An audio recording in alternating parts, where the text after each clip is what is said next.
The Commute number 5. I woke up in the middle of the night, needed to go to the toilet. It was, I won't go into detail, but I took a device with me and discovered that Alan Rickman had died. That is really shit. Bowie was pretty shit, and Rickman's just as shit. Bowie, I as I think I said in the show, I never really got into Bowie's music too much, and didn't necessarily deny his impact on people, but never really got into him that much. But Rickman, how can you deny Rickman? Why a spoon, cousin? Because it'll hurt more. That kind of Christmas is cancelled, or whatever that line is that he did. He was brilliant in Robin Hood. And of course, Snape. If there's ever that character, God, and his portrayal of it. I originally dismissed Harry Potter as being a kid's thing and just was like, whatever. But a young lady that I was dating at the time was childlike obsessed with it. The Potters, had read all the books. And I think, and so I was introduced to Harry Potter, and we watched a bunch of the movies, and I thought, they're pretty good. They are good. And we watched the next one and the next one. Then we went and saw all of the movies in a marathon viewing at a cinema, which then culminated in the final movie at midnight. That was almost 24 hours of watching Harry Potter, which I do highly recommend to anyone. That was fantastic. And I've listened to the audiobooks, and he portrays Snape in such a way that is a true brilliance.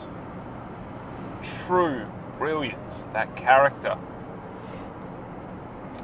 It just, an undeniable acting genius. And of course, the first thing I actually saw online today was Kevin Smith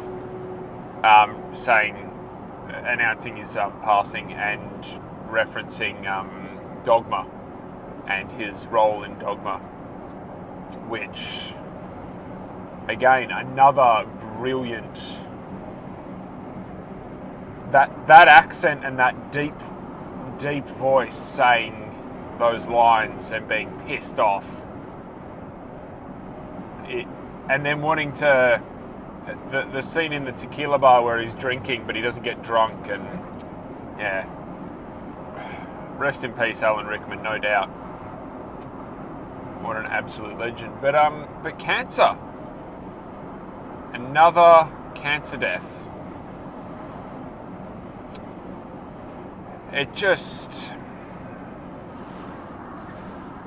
I mean, I semi-joke in agreement with Agent Smith in The Matrix that humans are a cancer on the Earth.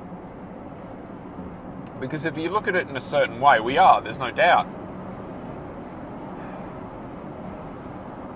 And then from there you joke that the cosmos and the universe and all that kind of stuff sends in things to take us out and even out our population because we're destructive and stuff like that. Mass terrorism, war, disease, AIDS, the plague, fires, all that kind of stuff. I think there is a little bit of an argument there for these things being nature righting itself. And if you agree with that theory, which to a certain degree, maybe, cancer is one of those, because it's just taking out everyone. They say that everybody either knows someone who's died from it or someone who has known someone who's died from it. And I've known people who have had it and have gotten through, but it's just constant that people have got it. Somebody you know has it or knows someone who has it. It's that close, and it touches that many people. And then when you find out that artists who touch us all, who know us all, like we all know artists. For a split second there, I thought I had a flat tire. Oh, there was a little moment there where I was, because one of my back tires is a little low, just a little low, and I thought it had gone further. Everyone you know has been touched by it, and yeah, these artists that touch our lives. I mean, to a certain degree, I mock people that cry when an artist dies and stuff like that, but if you grew up watching the Harry Potter films as a kid, or even as an adult, you can get emotionally attached to that kind of stuff. I remember, for some strange reason, now I'm not a big Heath Ledger fan. I never had gotten into any of his films before Batman. But when he died, there was something about that made me, it just hit me, and I was like, oh fuck, what? Heath Ledger, what the hell? Because I think he was about my age.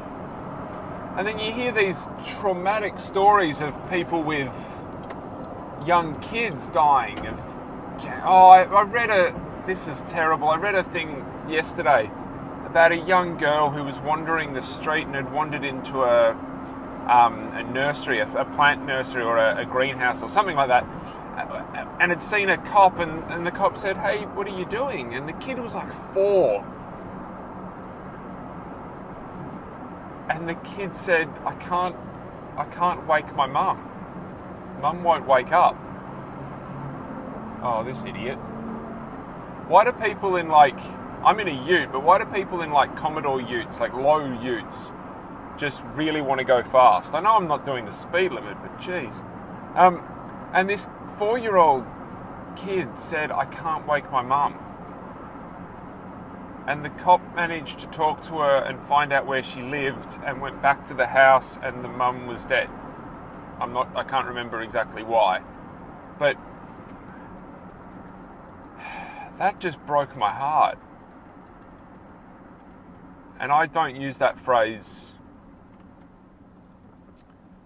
lightly. I deliberately haven't mentioned that story when you're sitting around and you're talking to people and stuff. I hadn't mentioned that story. There's a person just to my left who can probably see that I'm talking into a phone. This is going to be weird. And I deliberately haven't mentioned that story to anyone because it just feels so depressing. And so emotionally. My mum's still alive. My dad's still alive. Both my step-parents are still alive, and I'm 32. I'm lucky. He's smoking a cigarette, so it's okay. We're both doing stupid things. You take... It feels like a bit of a downer now, but you take all the good things in your life and you just have to really focus on them. Because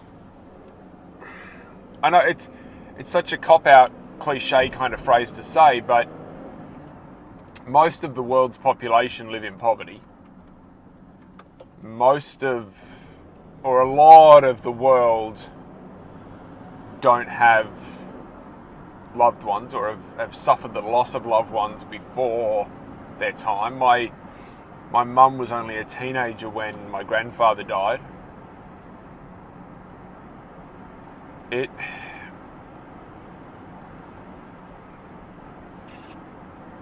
just got to think. You've got to be grateful, because I think I said it yesterday. Food, shelter, water. Everything else is just cherries on the top. It's gravy. It's whatever kind of little phrase you want to use.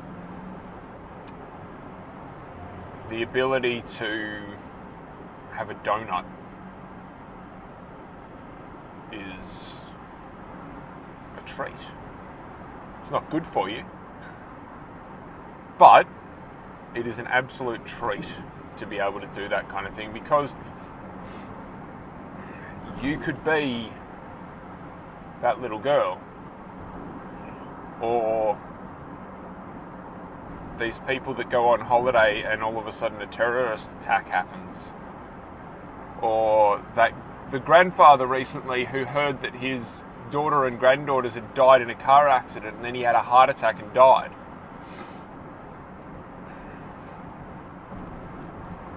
You've just got to take every happy moment you possibly can, realise that existence and life is fleeting, and it doesn't matter that someone cuts you off in traffic. Here we go, another story. I'm going to go long today, I feel like it. Yesterday, driving home, get to the lights at a certain intersection, and the people turning right in front of me, going across my path, so turning left for the Americans, the traffic was backed up, so they turned right and got in front of us, me and myself and my fellow commuters driving the way we were driving, and stopped there. And so we went an entire cycle of the lights without moving, because these people had gotten in our way and we couldn't go through the intersection. Oh, there was tooting and honking and just people getting really pissed off. And one guy beside me, in fact, who had his window down and had been listening to some loud music, he was not happy, vocally just abusing everything. I felt, if I'd been in a slightly quicker mood, I would have grabbed the phone out and gotten some footage of it. It would have been hilarious to put on the show today. Next time, maybe. But all these people just got so pissed off because now they were going to be 10, 15 minutes late to wherever they were going. And I understand that. I've been in that position. I hate being late, especially to work. I have real anxiety issues with responsibility at work. And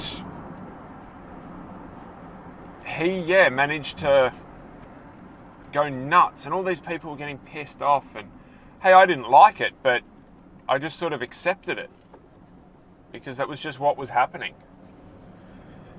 And I don't know, there's something in that for me, or there was something in that for me yesterday where I just sort of thought, yeah, okay, shit happens. As you can tell, I forgot to mention, as you can tell, I couldn't find an elastic band, so I'm not using the elastic band. I'm still on the elastic band on the holder. I'm now still holding it, which is incredibly stupid and dangerous, but I get paid next week, so maybe we might go to a store and buy a better holder. So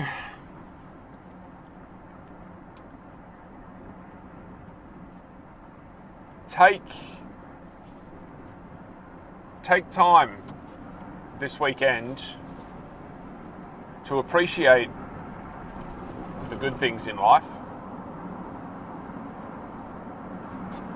Don't sweat the small stuff that really doesn't matter. It's such a cliche. You can find this kind of shit on the interweb everywhere. It's life. Life it really is so fragile. For some people, it's literally bang and it's done. And it's not even. I mean, Bowie had time. He knew it was happening. He had cancer for 18 months. I'm assuming Rickman had similar. And I'm assuming both of those guys, being the artists that they were able, and Bowie especially, you could tell just because of the album, the Black Star album that he put out, both of them, I would imagine, were able to be able to look back and go, I've done this artwork, now it is my time, and they'd have a certain artistic bent, philosophical bent to it. Most of us might not even get that. It's a lovely quote, or not a lovely quote, but a great quote, or a line from Red Dwarf, the TV show that I absolutely love. And this phrase, even though it's a comedy phrase and it's a funny phrase, it sums it up for me. And it's Rimmer saying, well, at least he got that. Most of us just get, mind that bus, what bus, splat. And it's true. We've all seen on the internet those horrible videos of people getting hit by cars. And they're just wandering along and bang, done. That's it. Life over. No chance to say goodbye. No chance to tell that person you love them, that person you were mad at. No chance to tell your best mate that you love him or her and that you've appreciated their help in life. No chance to say, I'm sorry I was a dickhead, mum. Those few could have been a little personal. But that's the thing. That's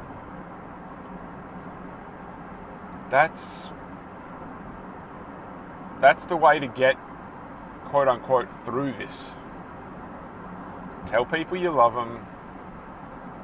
Appreciate the silly things in life, like a sunset. Like, I mean, how cliche is it to just stare at a sunset? And who knows what kind of animal neurology is going on when we stare at a sunset and go, oh, it's beautiful.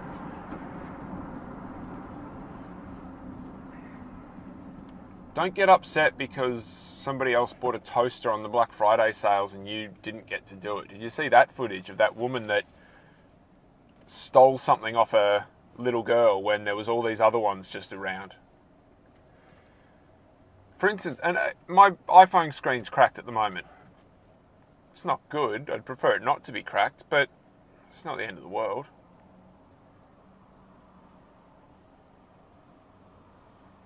Anyway, let's leave it at that. I think you all know exactly what I'm saying. An unintentionally almost 20-minute long The Commute. BobbyFreakout@gmail.com. Like, share, subscribe, all that kind of stuff. It really does help. But at the moment, just view the show and tell your friends, because the viewing numbers have gone down. 7 views on the first one, and I think only 3 of those were me. And now it's getting to the point where I'm the only one viewing them, and Brian. Hi, Brian. Thank you very much for tuning in. The commute has come to an end.